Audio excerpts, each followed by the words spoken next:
Today we'll be discussing Parshas Lecha.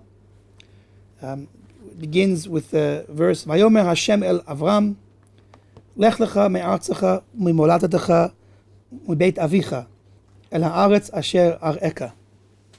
So this translates, Hashem said to Avram, Lech lecha, go for yourself, me'artzecha, from your land, u'mimoladatecha, and from your birthplace, u'mibeit avicha, and from the house of your father, el haaretz, to the land, asher ar'eka, to a land that I will show you. Now, we have to appreciate over here why Hashem mentions all of these details. Why does he have to specify, and what is really the deeper implication and meaning behind each of these terms, from your land, from your birthplace, and from the house of your father? Why are we mentioning each of these things specifically? Now, when I translated it the first time, I used the standard translation, go for yourself. This is according to Rashi, lehanatcha letovatcha, for your benefit. But there is another way to appreciate what it means, Lech Lecha. And it's a literal reading of the words Lech Lecha could be read, go. Lecha means to yourself. Go to yourself. The Hasidic Svarim explained it in this way, go to yourself. Now, the question is, what does it mean, go to yourself? The person is himself, right? Where are you? You're where you are. How can I say to you, go to yourself? You are yourself. So it's an interesting idea. What does it really mean to tell somebody to go to yourself? Obviously, the implication is you're very far from yourself. So we can appreciate, first of all, like this. We know that a Jewish person is made up of a body and soul. And Hashem threw in there a Yetzer Hara, an evil inclination. And what can happen is that a person can become misguided. He can become disillusioned and become distanced from his true purpose and from his true self, from his soul, from the entity that God created within him, that is the real him. And he can become, honestly, I don't want to say too extreme, but, a guy can become schizophrenic and he can have a whole second identity that becomes really him, and where the real him is, it's going to take who knows to find him. But the truth is, once you understand about the duality within a person, between the evil inclination and the good inclination, so we can become lost from our true self. And that's really what we're talking about over here. Now, according to this, that we're being told, go to your real self, which you've become distanced from, so then these next three statements are really the three ways to how to reach ourselves, how to find ourselves. And we can understand it like this. What does it mean, me'artzecha, from your land? So that we're going to understand simply, as it's stated, your land. Everybody is born to a particular land, a country. Everyone identifies with being where they're from. I'm American, I'm Egyptian, I'm from Germany. Where you come from has a lot to do with how you're going to think and feel, how you're going to perceive things. The Rambam explains very clearly in Yad HaChazakah that a person is affected by his environment, and if he lives in a place of total wicked people that do not allow him to stay and live in a just and upright way, he should have to even run away and go hide in a cave to avoid being influenced negatively by his people, the surroundings. A person is affected by his environment, and we are all a product to a certain degree of the land that we come from. So when you're born in a particular land, you inherit from that, the very fact of growing up there, perspective that's their perspective. But it's not necessarily a true perspective.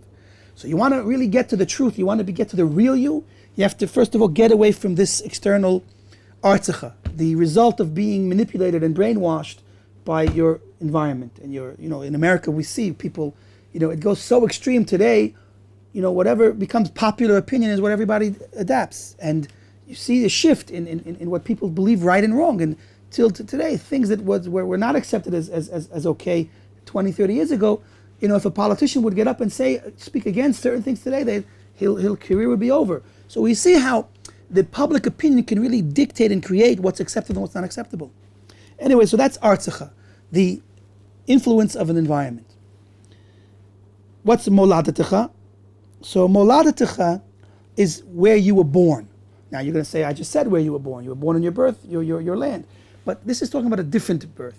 Everyone that's born is born with a certain emotional makeup and a spiritual makeup. He's born with predisposition to certain tendencies. behavioral tendencies, limitations. A smart child is born with potential to be smart. He has to harness it. But a person's born with already, so to speak, the spiritual and emotional DNA that's already there. And he has to develop it.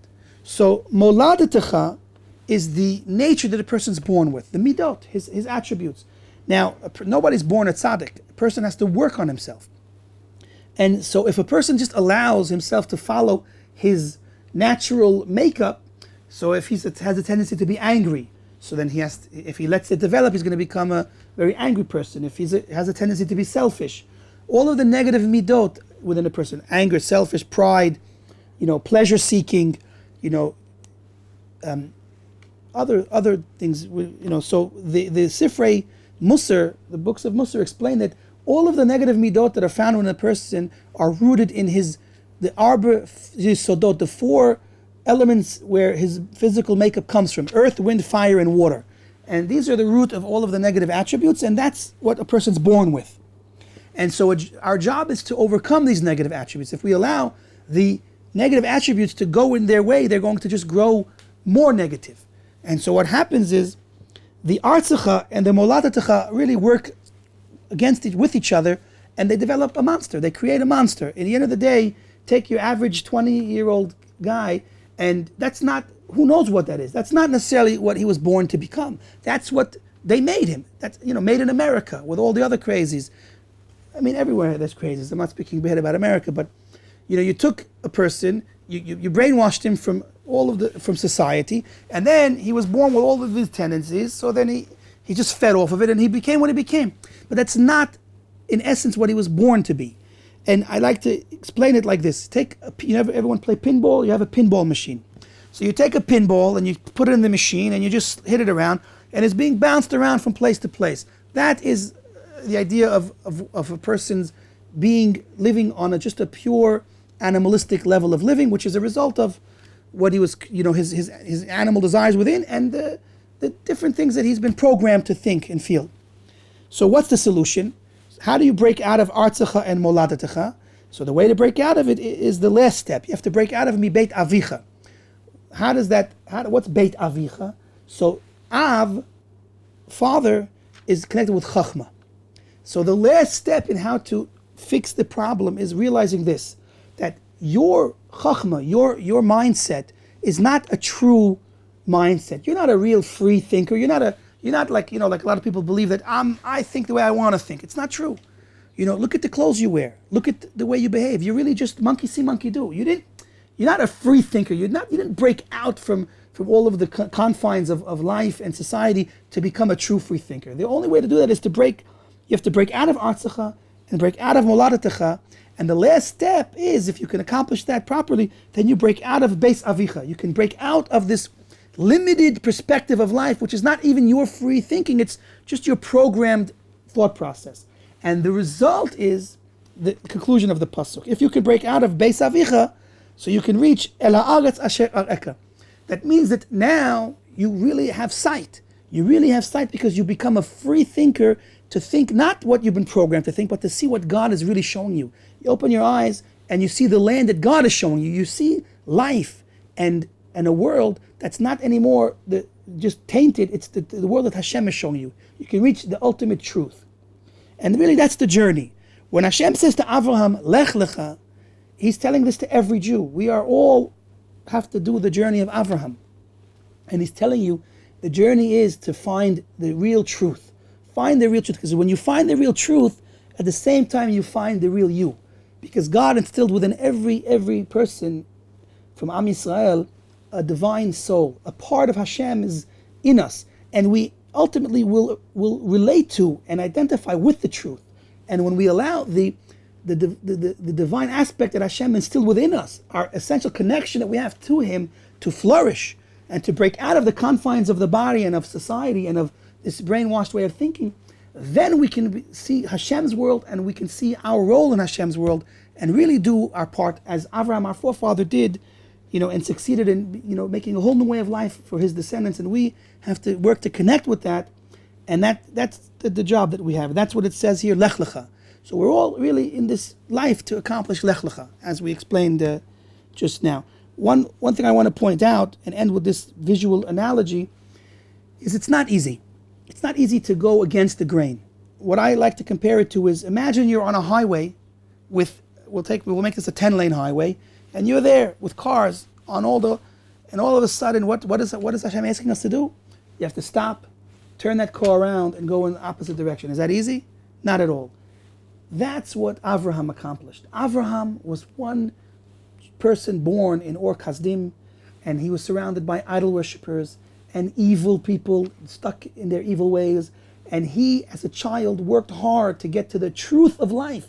He investigated and experimented, and the way the Rambam explained it, he worked so hard to find the truth and to find God, that God said, I'm going to reveal myself to you more than I revealed myself to anyone ever in the world, because you worked so hard to find me and find the truth. And so we are also living the life of Avraham. We're coming from America, coming from France, coming from wherever we come from. It's not easy to break out, but that's the job that we've been given, and that is the ultimate reward, is finding true life and true purpose. And we have to work hard to do that about face and to really come to see the light of truth and to live a godly life in this world. And that's our purpose. And with that we will merit bringing Mashiach and bringing the whole world to the light of truth. But we have to start one by one doing our part. Okay? Everyone have a good Shabbos, and be well.